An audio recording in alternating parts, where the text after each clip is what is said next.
We found out our daughter was switched at birth, but meeting her made things worse. When the hospital called, I thought it was a prank.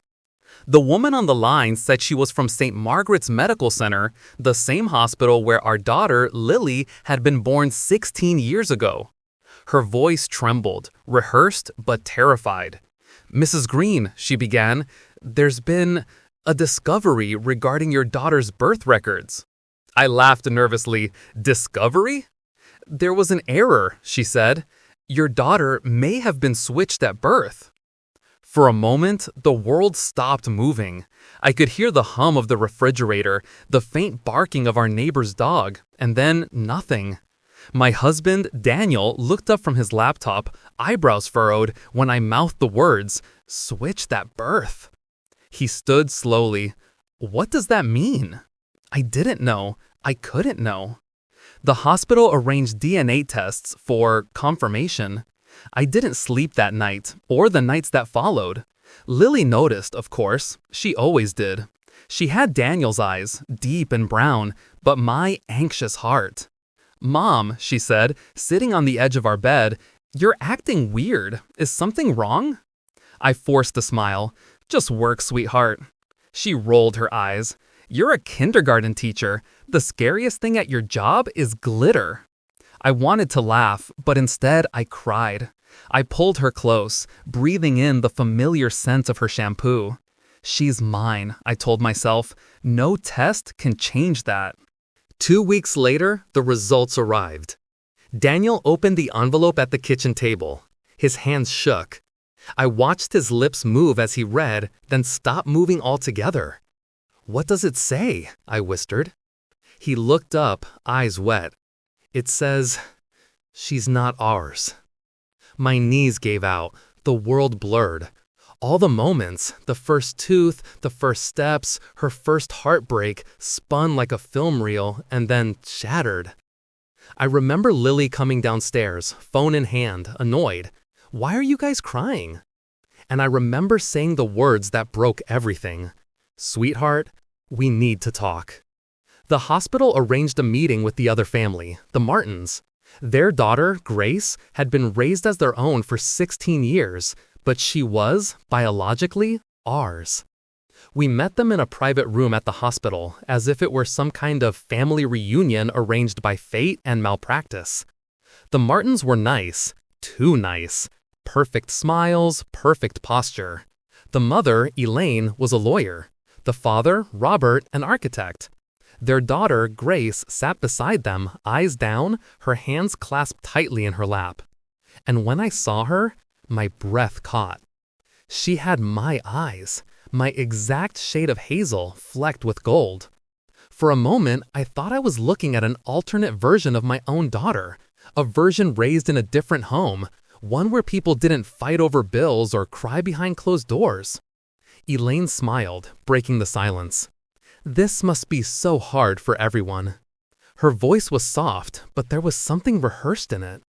Lily, sitting beside me, shifted uncomfortably. She was in ripped jeans, her hair dyed purple at the ends, her expression defiant. She looked at Grace and then at us. "So, she's your real daughter?" she said to Daniel and me. "Lily," I whispered, "you're our daughter too." She scoffed. "Just not by blood." I reached for her hand, but she pulled away. The following months were a blur of therapy sessions, legal discussions, and cautious visits. At first, we met the Martins every other weekend at a family counselor's office. The goal was to foster healthy relationships between both sets of parents and both girls. It was awkward, painfully so. Grace was quiet, polite, always trying to please everyone. Lily was angry, unpredictable, and deeply hurt. Once, during a session, Lily snapped at Grace. "You got the better deal. You got them. They probably never yell, never forget your birthday, never work double shifts just to keep the lights on." Grace's lip trembled. "I didn't ask for this either," she said softly. Daniel reached for Lily's shoulder, but she shrugged him off. "I wish I'd never found out," she said, and ran out of the room.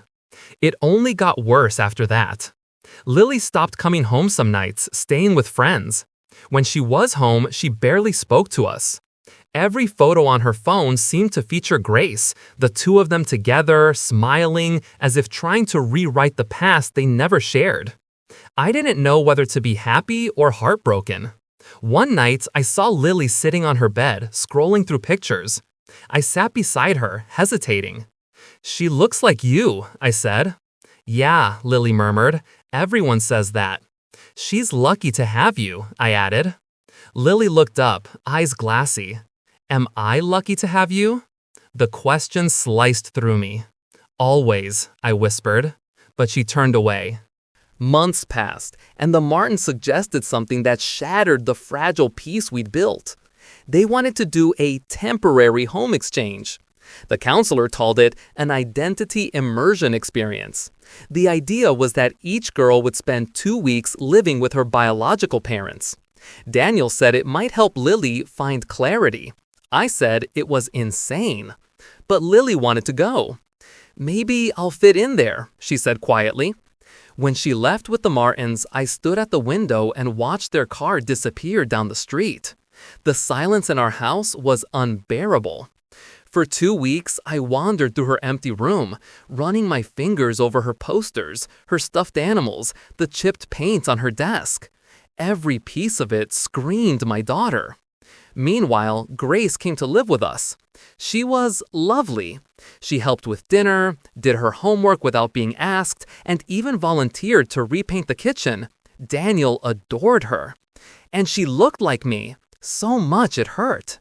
But every time I looked at her, I felt like I was betraying Lily. One evening, Grace and I were cooking dinner. She smiled shyly. "Mom, sorry, Mrs. Green, can I ask you something?" "Of course." "Do you wish it had been me all along?" The knife froze in my hand. "No," I said softly. "I wish none of this had happened. I wish you both could have stayed exactly where you belonged." She nodded, tears forming. "I don't feel like I belong anywhere." I wanted to hold her, but I couldn't, because if I did, I was afraid I'd start pretending she was mine. When the 2 weeks ended, the girls didn't want to switch back. Grace cried when she had to leave. Lily didn't come home right away. When she finally did, she was distant, different. She talked about her other parents as if they were hers now too. "Elaine understands me," she said one night. "She listens. She doesn't judge me." Daniel slammed his hand on the table. "We've always listened, Lily." She glared at him. "Then why does it feel like I don't belong here?" I tried to hold it together, but tears came anyway. "You do belong. You're my baby. You always will be." She stood up, shaking her head. "No, Mom, I'm their baby. You just raised me." And then she left. The Martins called the next morning. Lily had shown up at their house late at night. They said she was fine, safe, but wanted to stay with them for a while. I agreed. What else could I do? Force her home? Weeks turned into months. She started calling Elaine Mom. I died a little each time I heard it. A year passed before the next call came. It was from Elaine. Her voice was shaking. "There's been an accident." The world stopped again. Lily had been in a car with Grace. They'd swerved to avoid a deer on the highway. Grace had minor injuries. Lily was in critical condition. We rushed to the hospital. When I saw her lying there, tubes, machines, bruises, I broke. I took her hand, whispering, "It's okay, baby. Mommy's here." Her eyes fluttered open, barely. "Mom?" "Yes, sweetheart." "Which one?" she breathed. The words shattered me. "Both," I said. "You have both." She smiled weakly. "Good. I like that."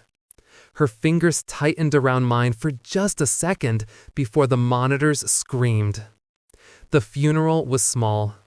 Grace stood beside me, her hand gripping mine. The Martins wept beside us. There was no dividing line anymore, no ours or theirs, only grief.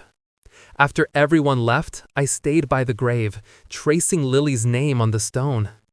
She was yours by blood, Elaine said quietly, standing beside me. But she was yours by love, and in the end, that's what she needed most. I nodded, unable to speak. We stood there for a long time, two mothers, bound by tragedy and love, and the cruel twist of fate that had stolen from us both. A year later, Grace still visits every Sunday. She helps me in the garden, and sometimes we talk about Lily, about the girl who had two mothers and loved them both. And sometimes, when the wind moves just right, I swear I can hear Lily's laugh echo through the house. It's a sound I'll never forget, because she may not have been mine by blood, but she was mine in every way that mattered. And no mistake, not even the kind made 16 years ago in a quiet hospital nursery, can ever take that away.